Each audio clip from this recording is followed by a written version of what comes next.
Welcome to the past paper discussion of Advanced Management Accounting for May 2019 exam.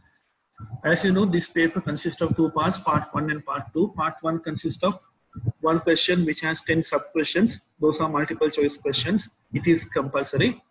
And in part 2, there are 4 questions. From question number 2 to question number 5, all these questions are compulsory. This paper is being given 15 minutes reading time in addition to 3 hours writing time. Answers must be in English language, and each answer has to be started on a new page in the answer booklet provided. So in part 1, there are 10 sub-questions, multiple choice questions. And as for the instructions, it says for questions 1 to 10, select the most appropriate answer and write against the question number in the answer booklet. Okay, there are 10 multiple choice questions. So the answers for the multiple choice questions, or the most appropriate answer for the multiple choice questions, you need to mention in the answer booklet. So we'll read the questions now. 1.1. A furniture company makes iron tables. Which two of the following items would be treated as indirect cost? So this is a company which manufactures iron tables. So the question is about which of these items are indirect cost. Wood used to make iron table, metal used for the legs of an iron table, staple used to attach brand name labels to iron tables, fabric used to cover iron tables, the salary of the sales manager of the company. Indirect cost are overheads. There are two types of cost broadly, direct cost and indirect cost. Direct costs are the costs which are directly used in the manufacture, product or provision of a service.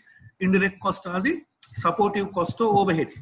So this question is asking about the indirect cost in this company. So if you look at the answers given, wood used to make an iron table, it's a direct cost. Wood we directly require in order to manufacture an iron table. Similarly, we need metal in order to manufacture an iron table. But number 3, staple used to attach brand name labels to iron tables is not a direct cost, it's an indirect cost.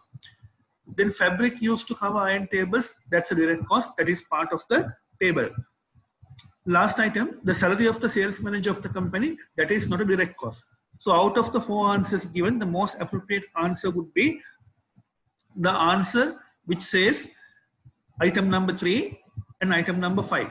So that answer would be out of the 4 answers, answer C. So the correct answer for 1.1 is answer C.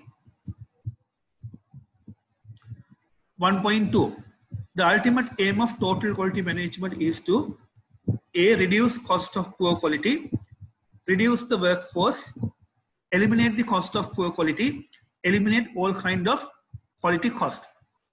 So total quality management is a system where we try to have quality controls across the organization. In other words, our objective is to get the right quality at the first time. By moving into a total quality management system, we want to eliminate the cost of poor quality. In other words, out of the 4 answers given, the correct answer or the most appropriate answer would be answer C again. So 1.3, which one of the followings can be commonly deemed to be fixed cost? A. Outside the control of management, easily controlled by management, constant per unit of output, constant in total when production volume changes. So all of us know the characteristics of fixed cost.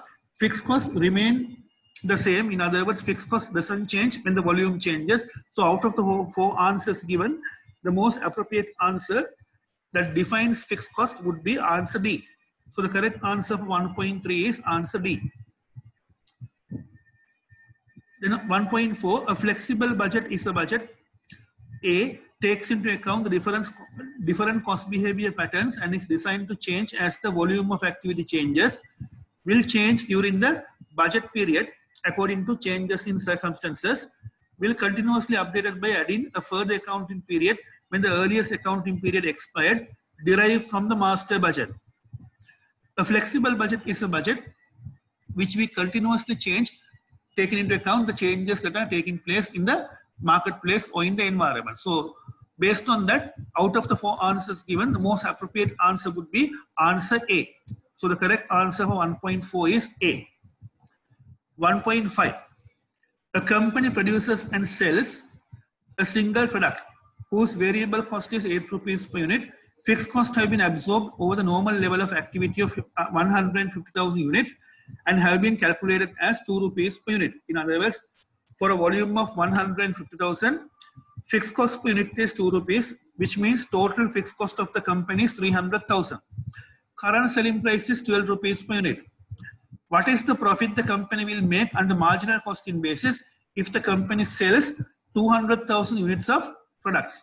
So this is a question of calculating the profits under marginal costing. Therefore, I will work out this question separately. So I can say May 2019, AMA paper 1.5. Selling price is 12 rupees. Variable cost 8 rupees.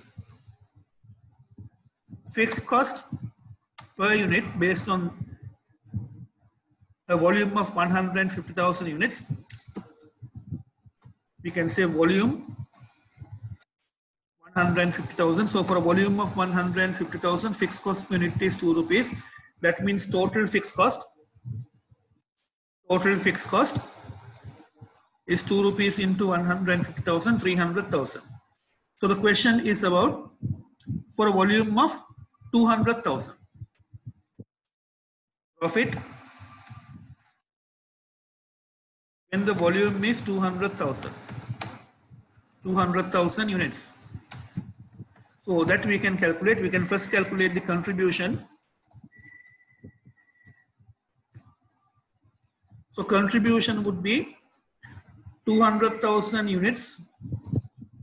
Volume is 200,000. So 200,000 units into contribution per 1 unit. That is the difference between selling price and the variable cost. Therefore, total contribution is 800,000.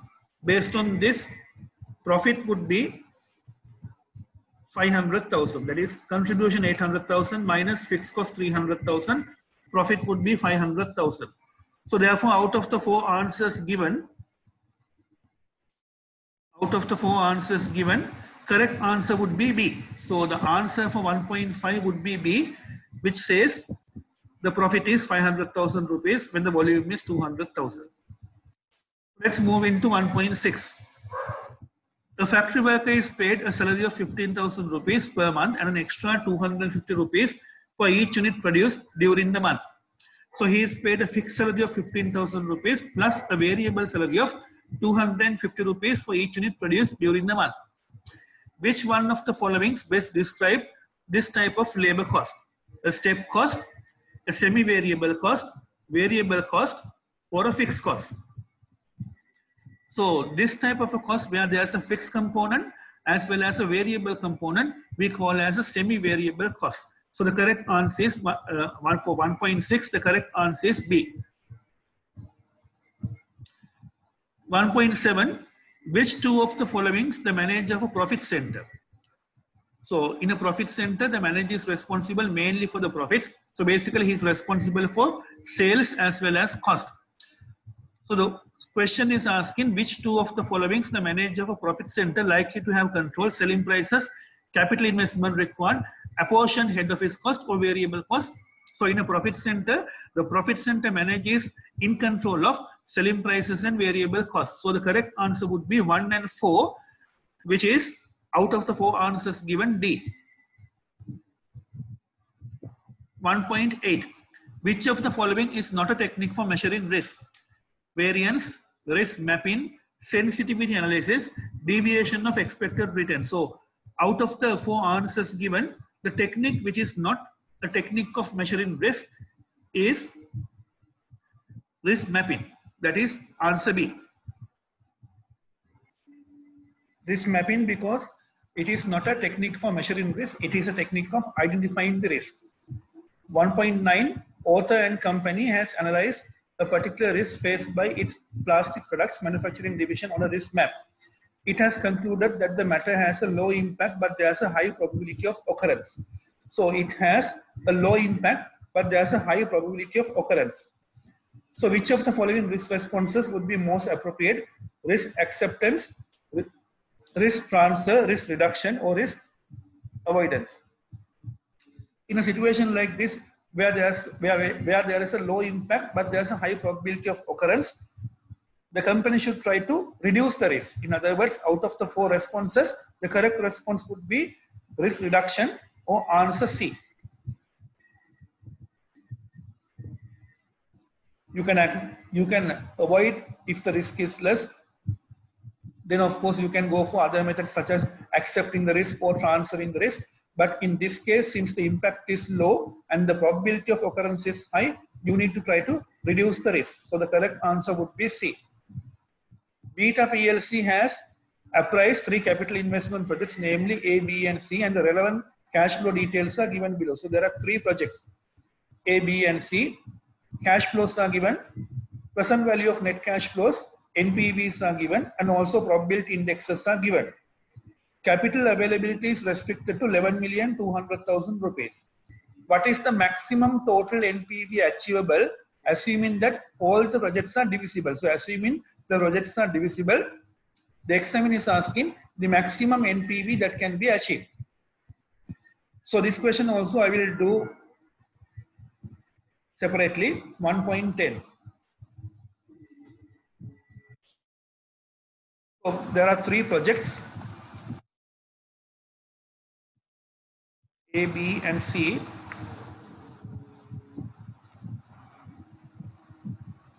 Investment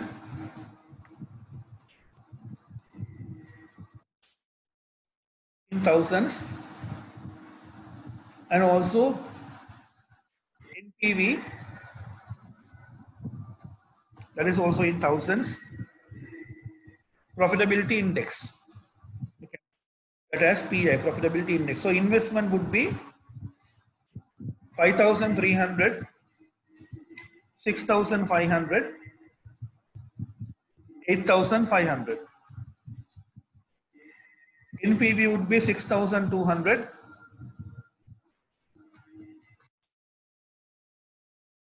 5,500, 8,500. Profitability index 2.17,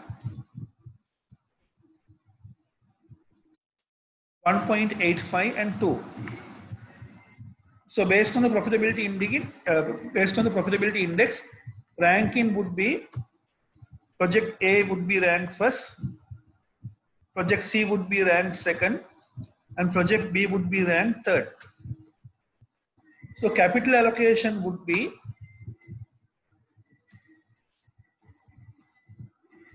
they only have 11,200,000.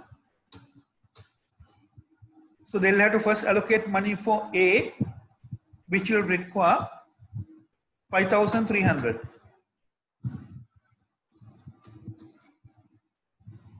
Capital allocation is also in rupees 1,000. So A will require 5,300. C requires 8,500, but unfortunately they don't have money to invest the total value of C. They only have money to invest up to 5,900 in C. So the maximum amount they can invest in C is 5.9 million or 5,900. They can't invest in B. So this is how they need to invest in the capital projects. And based on this, we can calculate the maximum NPV that they can expect to achieve. So since they can invest in the total project of A, they can achieve the total NPV of A, which is 6,200. They can't achieve any NPV from B since they're not investing in B. And from C, they can achieve a partial NPV up to the amount of the investment. In other words, the total NPV is 8,500 for an investment of 8,500. Since the investment is limited to 5,900, they can have an NPV of 5,900. Therefore, the total NPV that is possible in this case is 12,100. So out of the 4 answers given, the correct answer would be answer C. The correct answer would be answer C. So with that, we complete question number 1, which had 10 multiple choice questions carrying 2 marks each for a total of 20 marks. So now we can go to part 2, which has 4 questions. All questions are compulsory. So we'll start with question number 2. Question number 2, part A. Relevant costing attempts to determine the objective cost of a business decision, and the key to relevant costing is the ability to filter what is and what is not relevant to a business decision. You are required to identify and briefly describe 4 types of relevant cost. Identify and briefly describe 4 types of non-relevant cost. Okay, for this, I will go to the suggested answer given by the CMA Business School.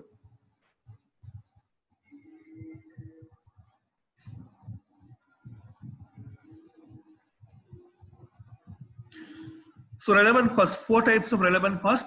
Future cash flows. Of course, if there is a cash flow that is happening in the future cash flows would be relevant for a business decision. Avoidable cost.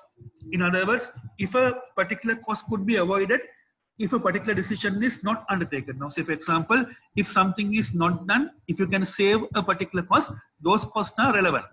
So those costs are the cost that we say as avoidable cost. Opportunity cost.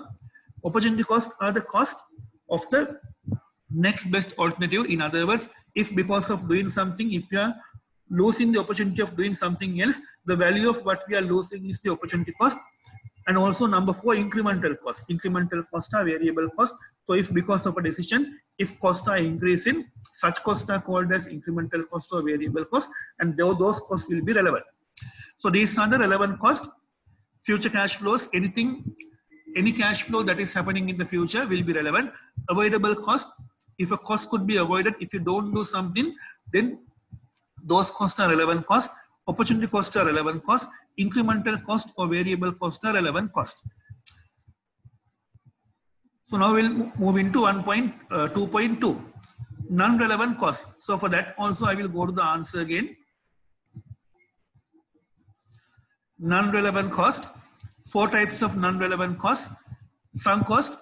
Sunk costs are the costs which have happened before. In other words, these are historical costs. So if something has happened before, if you have incurred a cost in the past, those costs are not relevant for a business decision. Similarly, there will be committed costs. Now here the commitment is given in the past, but the payment might happen in the future. So even if the payment happens in the future, since the commitment has been given in the past, for a future business decision, you can't avoid these costs. Therefore, those costs are also not relevant. Non-cash expenses, expenses like depreciation, amortization, these are not cash expenses. Therefore, these are not relevant. Then we have general overheads, which are not changing because of a decision, and also there can be apportioned overheads. These costs are normally not relevant for a business decision. So we'll move into part B of second question. Microelectronics is a manufacturing company engages in the business of manufacturing and selling 1000 units of LED bulbs per month. The present cost and sales data are as follows. So selling price 500, variable cost 300, fixed cost 80,000. Management is considering 2 alternatives: to accept an export order for another 200 units at 400 rupees per unit. The expenditure of the export order will increase the fixed cost by 15,000 rupees. B, second alternative, to reduce the reduction from present 1000 to 600 units and buy another 400 from the market at 350 rupees per unit. This will result in reducing the present fixed cost from 80,000 to 50,000. So in 2.3, prepare a statement showing profitability under different alternatives. Remember, although there are 2 alternatives, these alternatives you have to compare with the present situation. So therefore, in total, you need to prepare profitability statements for 3 alternatives.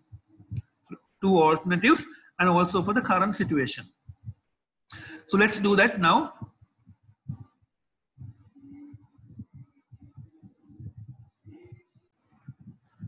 I'll start that on a separate page.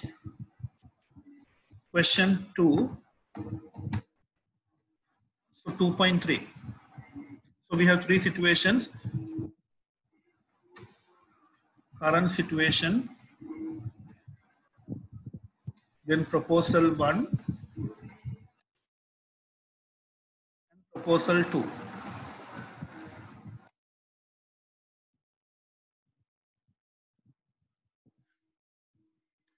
can put the details.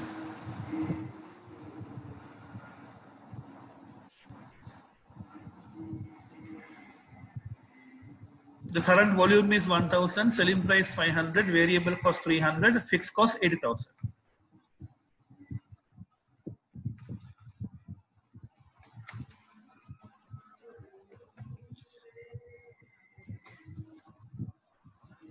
We'll say production volume 1000, selling price 500, variable cost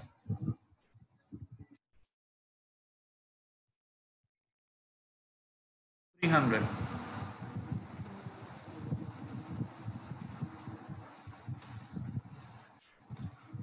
Fixed cost 80,000 rupees.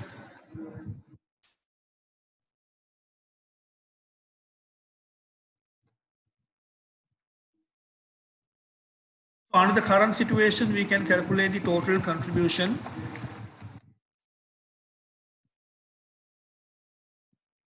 Total contribution would be selling price minus variable cost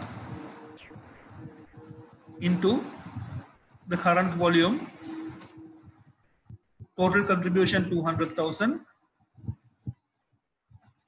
Profit would be 200,000 minus fixed cost 80,000, 120,000. So this is the current contribution and the current profit.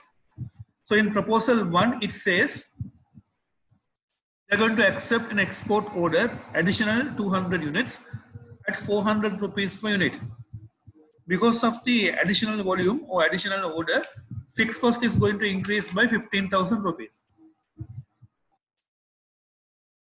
So production volume under proposal 1 would be 1,200. Selling price, we'll have another line here. Selling price, say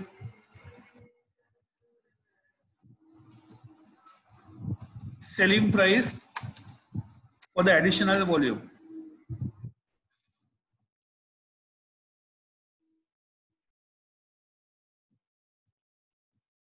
Selling price for the additional volume is 400. Variable cost does not change. Fixed cost will increase by 15,000, which means fixed cost will increase to 95,000 rupees. So in this case, we can calculate the contribution. We have to calculate the contribution in 2 steps or for 2 volumes. First,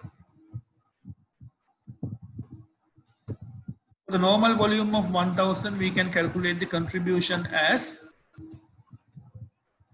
1000 volume into the difference between 500 and 300. For the additional volume of 200, we can calculate the contribution as 400 minus 300. 220,000. Profit would be 125,000 rupees. So under proposal 1, profit would be 125,000 rupees. Under proposal 2, it says they are going to reduce the production volume from 1000 to 600 and to purchase 400 at the rate of 350 rupees per unit. Because of lower production volume, fixed cost will reduce by 30,000 rupees to 50,000 rupees. So what I can say here is they are going to produce only 600. I can have 2 more lines here. They are going to purchase volume. They are going to purchase now 400. Purchase price per unit is going to be 350. Normal selling price is 500. When they are manufacturing, variable cost is 400. Because of the lower volume, now the fixed cost is going to reduce to 50,000 rupees. So I can again calculate the contribution in 2 steps. They are manufacturing 600. So for that 600, the contribution would be 500 minus, this should be 300. 500 minus 300, this should be 300. And for the volume that they are purchasing 400. For that volume, the contribution would be selling price of 500 minus the purchasing price of 350. So total contribution would be 180,000. So I'll explain that again. Here the contribution we need to calculate in two steps since there are two volumes. Production volume is 600. So for that, the contribution would be the difference between selling price and the internal variable cost, which is 300. So at the rate of 200 rupees per unit into 600 units, internal contribution will be 120,000. To that we need to add the contribution from purchasing. We are purchasing 400. Each unit we are selling at 500. Our purchasing cost is 350. Therefore, for each unit that we are purchasing, our contribution is 150 rupees per unit. 150 rupees per unit into 400. The contribution from the purchasing volume is 60,000. Total contribution is therefore 180,000. Since the fixed cost is 50,000, profit will be 130,000. So these are the profits under three alternatives. Under the current situation, 120,000. Under proposal 1, 125,000. And under proposal 2, 130,000. So this is the answer to 2.3. So 2.4, compare and contrast present situation and the proposed alternatives, giving examples of incremental cost, incremental revenue, and detrimental cost. So let's see how to do that. In the same sheet, I will work it out. 2.4. So compared to the present situation, we can identify, or the examiner wants us to identify incremental revenue, incremental cost, as well as detrimental cost. So incremental revenue, incremental cost, and detrimental cost. So compared to the present situation, if you take proposal 1, in proposal 1, revenue is going to be 1,200 into 500. Under the present situation, the revenue is going to be 1,000 into 500. So compared to the present situation, under proposal 1, there's an incremental revenue of 100,000. Similarly, there's an incremental cost in proposal 1 compared to the present situation. So cost I can take like this. For the production volume of 1,200,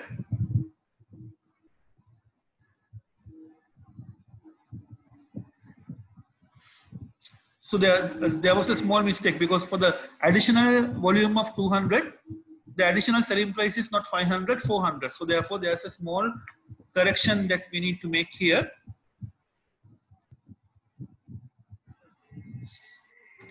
So the present revenue, or revenue under proposal 1, is going to be 1,000 into 500 plus for the additional 200 into 400.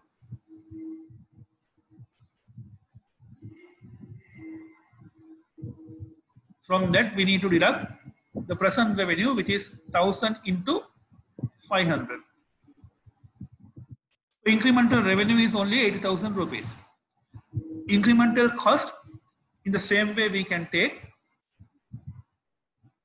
incremental cost under proposal 1 is going to be 1,200 into 300, and also the fixed cost, the new fixed cost of 95,000. So that will give us the total cost under proposal 1. From this, we need to deduct total cost in the current situation, which is 1,000 units into the variable cost of 300 plus the current fixed cost of 80,000. The incremental cost is 75,000. Incremental revenue 80,000. Incremental cost 75,000. Therefore, I can add another line here. Incremental profit. So incremental revenue 80,000. Incremental cost 75,000. Incremental profit in proposal 1 compared to the current situation is 5,000 rupees. This is the difference between profit of 125,000 under proposal 1, which you can see here, and the profit of 120,000 under the current situation. So the current situation profit is 120, under proposal 1 profit is 125,000, incremental profit is 5,000. This is how that incremental profit is arising. Revenue is increasing by 80,000, cost is increasing by 75,000, profit is therefore increasing by 5,000. So this is the reconciliation. In the same way we can do for proposal 2 as well. So in proposal 2, we are selling only 1,000, but we are manufacturing 600 and purchasing 400. So in total, we are selling 1,000 at the same selling price 500. So compared with the current situation where we sell 1,000 at the selling price of 500, there is no incremental revenue. Incremental revenue under proposal 2 is 0. So now let's go into incremental cost. Total cost under proposal 2 would be 600 units into the variable cost of 300 plus 400 units at the variable cost of 350, which is the purchasing cost, and the current fixed and the proposal 2 fixed cost, which is 50,000 rupees. So this gives us the total cost under proposal 2 minus total cost under situation current situation, which is for a volume of 1,000, variable cost of 300 plus the fixed cost of 80,000. So cost are decreasing by 10,000. So it is actually not an incremental cost, it's a detrimental cost. So I can bring it to this line. So since costs are decreasing by 10,000, profits are increasing by 10,000.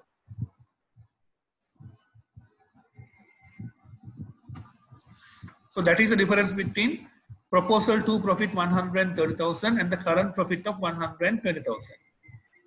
You can see here, profit under proposal 2 is 130,000, profit under the current situation 120,000. The incremental profit is 10,000. So this is the breakup. There is no incremental revenue. Basically, we get the same revenue under both options, but the costs are decreasing. Under the proposal 2, costs are decreasing by 10,000. Therefore, profits are increasing by 10,000. So this is the reconciliation of the profits. Answer to 2.4. Now we can go to 2.5. Recommend which alternative the management should accept.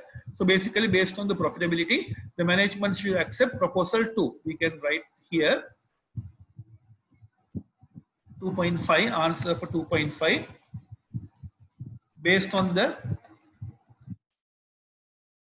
profitability of the alternatives, the management should accept. Based on the profitability of the alternatives, the management should accept proposal 2. That is answer to 2.5. So with that we complete question number 2 also. So basically, if I sum up 2.3, 2.4 and 2.5, in 2.3 we are told, compared to the current situation, the company is having 2 alternatives or 2 proposals. What we did was, we calculated the profitability of the company for all 3 situations, current situation, proposal 1 and proposal 2. So the profit under the current situation is 120,000, proposal 1 125,000, proposal 2 130,000. Thereafter in 2.4, we reconcile the profits. by taking incremental revenue, incremental cost, and detrimental cost. So incremental profit in proposal 1 compared to the current situation is 5,000. Incremental profit in proposal 2 compared to the current situation is 10,000. Therefore, out of the two proposals, the best option for the company is the proposal 2, which is our answer to 2.5. So with that, we complete question number 2. So now we'll move into question number 3.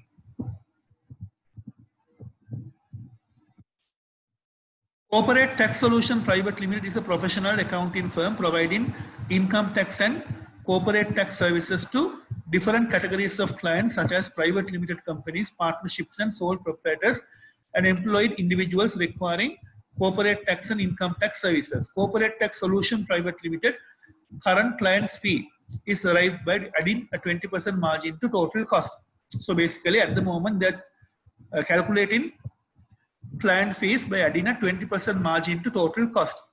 Presently, the total cost per client is arrived on the basis of hours spent on preparing accounts and tax related work. Total cost per hour is calculated by dividing the total annual cost by total hours spent on accounts and tax related work of Corporate Tax Solution Private Limited for all the clients.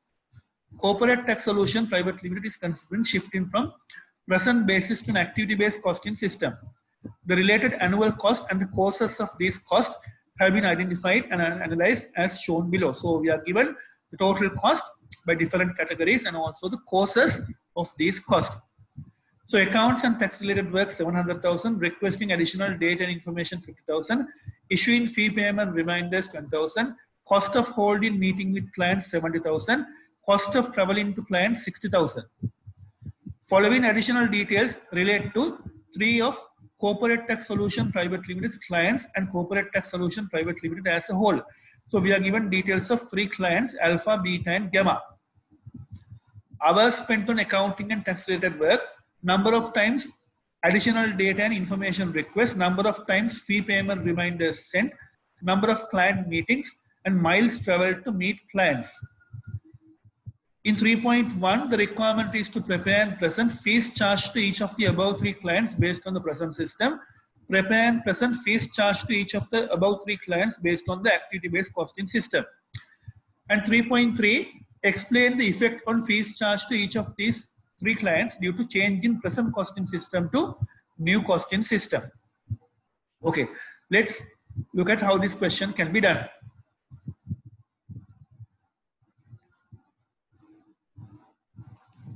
Question 3.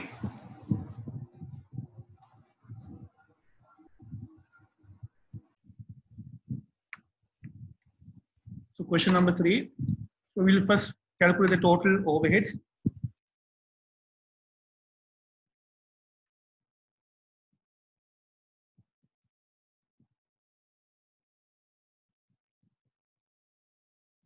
Total overheads are coming from 5 areas: accounts and tax related work, accounts and tax related work, that is 700,000.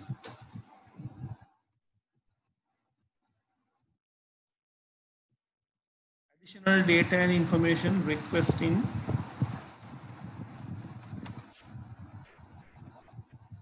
additional data information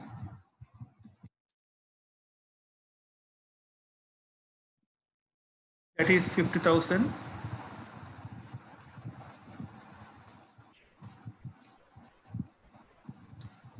Issuing fee payment reminders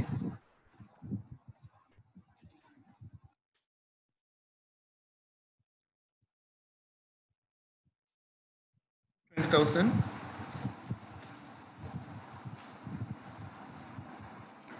Cost of holding meeting with clients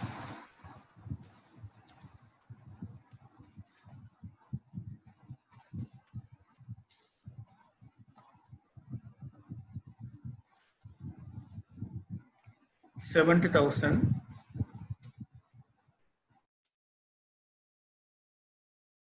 Cost of traveling to clients 60,000. Cost of traveling clients 60,000 rupees. We can now calculate the total overheads. Total overheads are 900,000. So this is a key figure because this amount cannot change irrespective of the two methods. In other words, whether you use the traditional absorption costing or activity-based costing, total overhead figure cannot change. Total overhead figure should always remain as 900,000 rupees. That is very important to understand. So total overheads 900,000. We are told at the moment the company absorb overheads based on client hours. Total hours spent on accounts and tax related work. So you can see from the question here, total hours spent on accounting and tax related work, 20,000 hours. It is given in the question itself. So I can say here total hours for accounting, total hours for accounting and tax related work.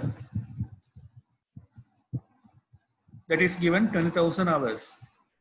So based on this, I can calculate overhead absorption rate. Percent overhead absorption rate. That will be 900,000 rupees divided by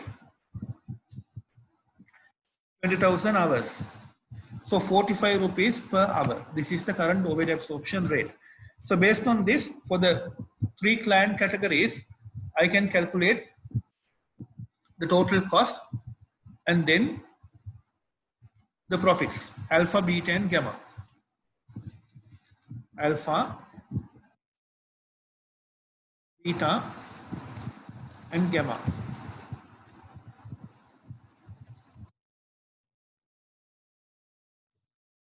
I can put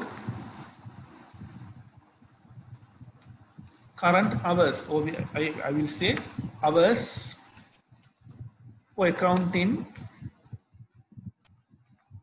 and tax work. Hours for accounting and tax work. Again, I go back to the information given in the question. Hours spent on accounting and tax related services, 1,200, 300 and 380.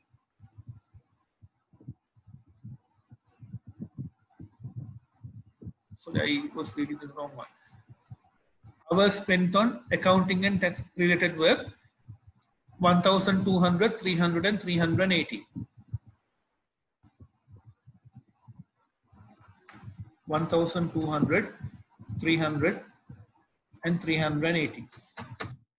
So we know the overhead absorption rate, 45 rupees per hour based on the total number of 20,000 hours for all clients. So for these three clients, we are spending 1,200 hours, 300 hours and 380 hours. So based on the overhead absorption rate and the number of hours spent, we can calculate the total cost, total overhead cost. Total overhead cost. That is for alpha 1,200 hours into 45. For beta 300 hours into 45. And for gamma 380 hours into 45. So these are the present cost, total overhead cost for each of the clients alpha, beta and gamma. We are told the company is keeping a margin of 20% on cost. Margin of 20% on cost. So in other words, it is a profit markup. Markup is 20% on cost. So we can calculate if the overhead cost is 54,000, markup would be 10,800. The same way for beta, if the overhead cost is 13,500, markup is 2,700, and for gamma, for 17,100, markup would be 3,420. Based on this, I can now calculate current prices charged for each of the clients. Current prices charged. So for alpha, at the moment, the company is charging 64,800. For beta, 16,200, and for gamma, 20,520. So these are the current prices charged based on the present overhead absorption system. This is one part of the answer.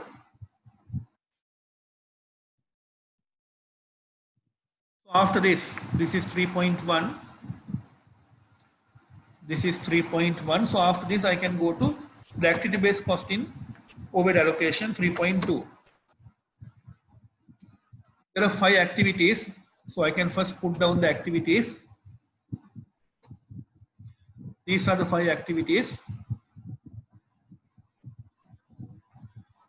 And for the 5 activities, I can identify cost drivers,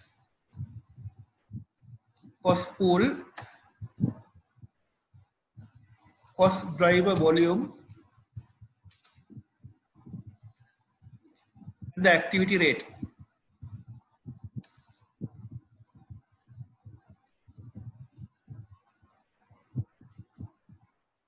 So for the accounting and tax related work, based on the information given in the question, for accounting and tax related work, cost driver would be the number of hours, accounting and tax hours. I can put here, cost driver would be accounting and tax hours. For the second activity, requesting additional data and information, for that, the most suitable cost driver would be number of times additional data and information requested. So number of times. I can shorten that here. Number of times additional data requested. When issuing fee payment reminders, that will be again number of times reminders were sent. Here also I will say number of times, but this means number of times reminders were sent. Then cost of holding meetings with clients, that will be number of client meetings.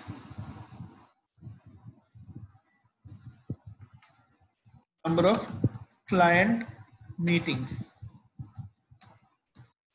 Cost of traveling to clients, for that the most suitable cost driver would be miles travel or kilometers travel. Now in this case, miles travel.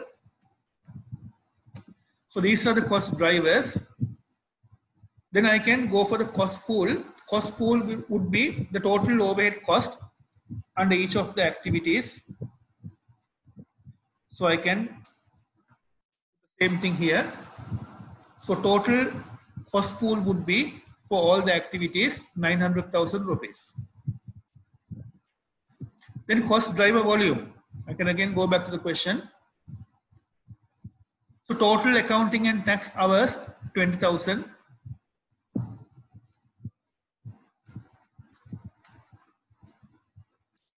Number of times additional data requested 400. Number of times reminders were sent 500 based on the details given in the question. Number of client meetings 350. Number of client meetings 350. Number of miles traveled 20,000 based on the question. So now we have the cost pool for each activity and also cost driver volume. Now I can calculate the activity rates. How I calculate the activity rates? I divide the cost pool or the total cost for a particular activity by the cost driver volume. So I can calculate the activity rates. This is per hour, 35 rupees per hour, 125 rupees per time, per one time, 40 rupees again per time, 200 rupees per meeting, and 5 rupees per mile. Now based on these activity rates, for alpha, beta and gamma, I can calculate the total overheads under activity based costing. So my overheads are coming from these 5 activities.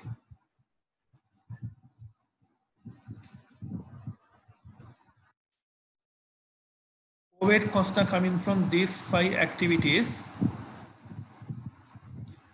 And based on the activity rates, now I can calculate the total overhead cost for each of these clients under these activities. So for accounting and tax related work, activity rate is 35 rupees per hour. For Alpha, we spend 1,200 hours. So basically, at the rate of 35 rupees per hour, for Alpha, we spend 1,200 hours. That information is already here.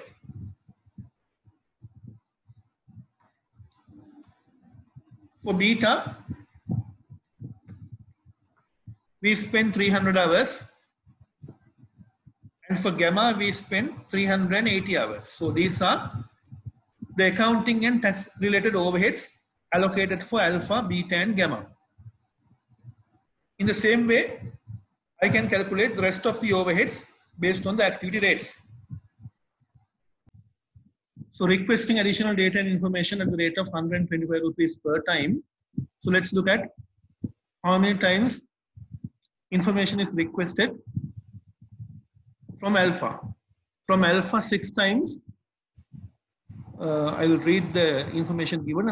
From Alpha 6 times, from Beta 15, and from Gamma 8 times. So 6, 15, and 8.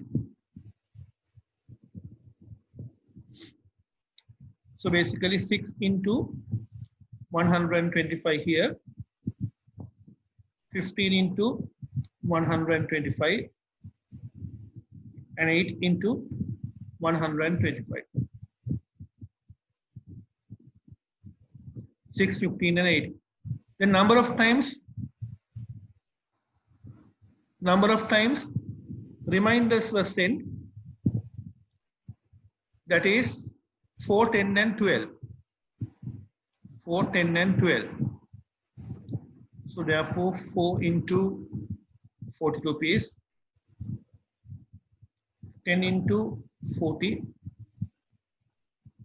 so Gamma 12 into 40. Cost of holding meetings with clients. Rate is 200 rupees per meeting. So we can see the number of meetings with Alpha 6, Beta 2, Gamma 4. 6, 2, and 4. So 6 into 200, 2 into 200, and 4 into 200. And cost of traveling to clients. Miles traveled 160, 700, and 100.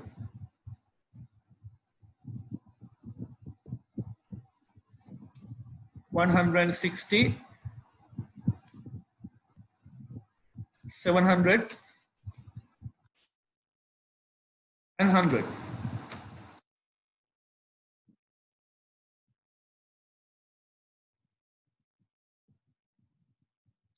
So this is the cost allocation among Alpha, Beta, and Gamma based on activity base. Now I can take the total cost here. Total cost under ABC. So under Alpha, total ABC cost would be 44,910. For Beta, 16,675. For Gamma, 16,080. Under this also we can add the markup. Markup 20%. That would be 8,982 for Alpha, 3,335 for Beta, and 3,216 for Gamma. So new selling prices under ABC would be for Alpha 53,892, for Beta 20,010, and for Gamma 19,296. So this is the answer for 3.2. Now look, we can look at 3.3. Explain the effect on fees charged to each of these 3 clients due to change in present costing system to new costing system. So the effect of fees charge. So that we can do, it's a simple comparison. So for each client, we can count the client names on this side, alpha, beta, and gamma. And on this side, we can say fees under present system. Fees under present system. Here I can say fees under ABC.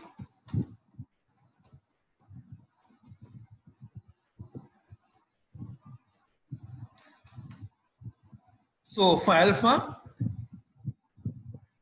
the fee under the present system or the price under the present system is 64,800. Under ABC, it is 53,892. For beta, under the present system, the price is 16,200. Under ABC, it is 20,010. And for gamma, under the present system, the price is 20,520. Under ABC, it is 19,296. So these are the two fees under each of the different methods for alpha, beta, and gamma. So now we can see the impact. Change or the impact. So for alpha, under ABC, the price has come down. So I can take the difference between the fee under the present system and ABC. So from the fee under the present system, I will deduct the fee under ABC. So there's a reduction of 10,908 for alpha, increase of 3,810 for beta, and a reduction of 1,224 for gamma. So this is a decrease in the fee. This is an increase in the fee. This is again a decrease in the fee. So this is the impact of the two methods for each of the clients. The two methods are the present system and the ABC. So we have calculated the impact on the change under both methods for these three clients, alpha, beta, and gamma. So we can see based on the comparison, for alpha, the price is coming down, decreasing by 10,908. For beta, the price is increasing by 3,810. And for gamma, again, the price is decreasing by 19,296. So here we can say as an additional information about the current overhead absorption. Current overhead absorption.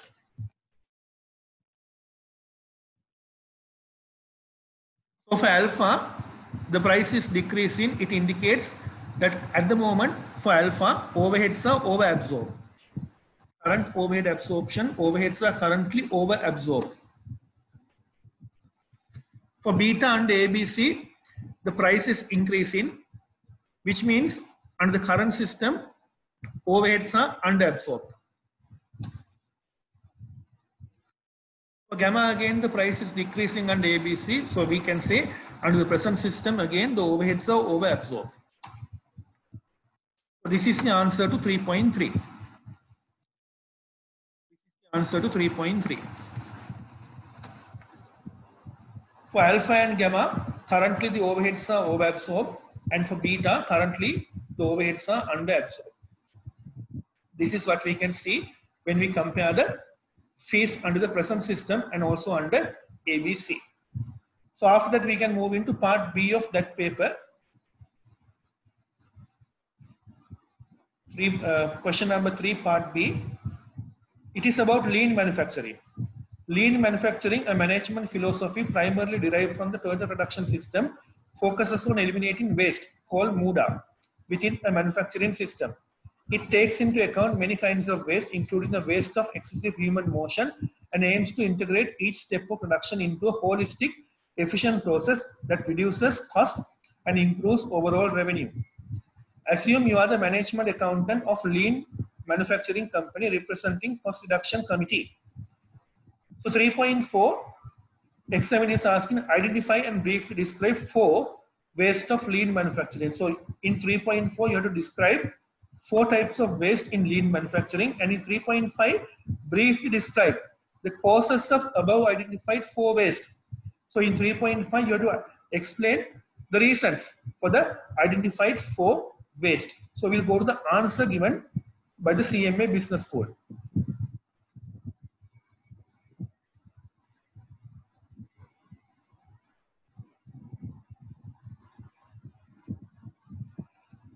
So identify and briefly describe 4 waste of lean manufacturing. This is the answer given by the suggested answers.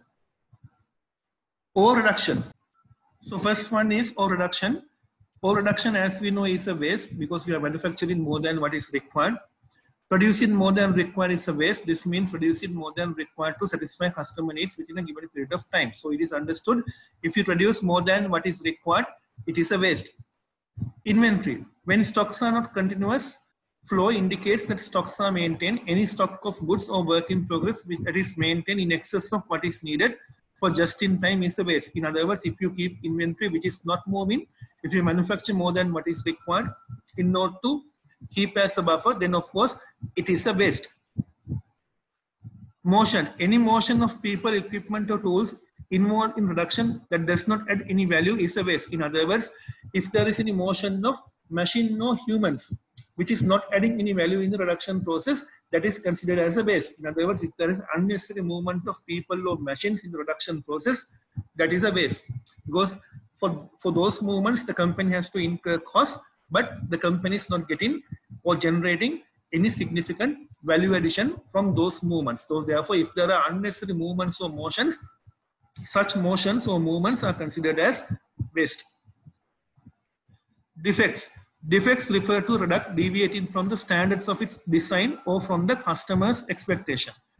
Defective products must be replaced. They require paperwork and human labor to process it. They might potentially lose customers. The resources put into the defective products are wasted because the product is not used. So of course, if you are manufacturing defective products, there are so many costs. With regard to quality, if you don't get the quality right, there will be so many additional expenses a company has to incur. There will be prevention cost, appraisal cost, internal failure cost, external failure cost, etc., etc.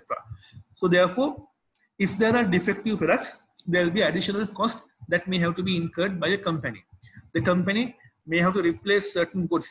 The company may have to rework certain goods. The company may have to keep people to work overtime. So all these costs are unnecessary and adding expenses to the company's performance. Overprocessing. Overprocessing refers to any component of the process of manufacture that is unnecessary. So similar to overreduction, if you process something more than what is required, that is also considered to be a waste. Example, painting an area that will never be seen or adding features that will not be used are examples of overprocessing. In other words, if you do something that is not value adding, if you do something unnecessarily, that is considered to be a non-value adding cost. It is not part of lean manufacturing. Waiting. Waiting refers to wasted time because of slowed or halted production in one step of the production chain while a previous step is completed. So if there is a waiting, if there are bottlenecks, if there is a waiting in a production line, that is considered to be a waste because machines or people will be idling. Transport. Transport is moving materials from one position to another.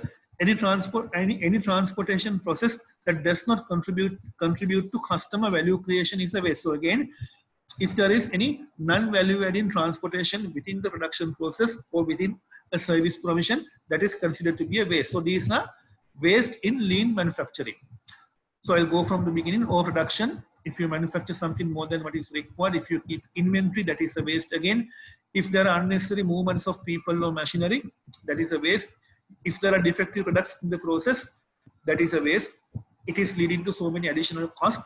If you process something unnecessarily, that is a waste. If there are bottlenecks in the production process, that is also a waste because that is leading to idle time of people and machinery. Also, non-value adding transportation is also a waste. So in 3.5, they're asking about the causes or the reasons for the identified waste. So for ore reduction, you read the answers given. Ore reduction may be caused by larger batch sizes, unreliable process, unstable schedules, unbalanced sales, or departments, or lack of communication between processes. So all these are reasons why a company might overproduce. A company might overproduce if there is no proper communication between processes, or if there is no proper organizing of work, if the company is not sure about the future demand. So there may be various reasons, and to have a buffer, the company might keep certain overproduced goods, or the company might keep an inventory. So inventory as well as overproduction is a waste. Excess inventory, so then under inventory, excess inventory may be caused by lack of balance in workflow, larger batch sizes again, existence of incapable process. If you're not sure about the production process, if you're not sure that you will be able to produce just in time in order to meet demands, you might have an inventory as a buffer. So that is a waste. Motion. Such unnecessary motions may be created by poor working layout involving unnecessary walking, bending, or reaching. Due to poor design of process or reduction methods, poor scheduling, larger batch size, errors in production, and or an additional wear and tear of machines resulting in capital depreciation that must be replaced. So basically, unnecessary motions or unnecessary movements of people as well as machinery might result from wrong layouts in the factories. So that is also the reason why we will incur additional cost in the production process. It is a waste. So defects may be caused by inadequate training to employees, substandard quality of materials, low standard of skills, excessive stocks, and transportation. Of course, you might end up with defects if you don't give proper training to employees, if you use poor quality materials, if employees don't have proper skills, etc.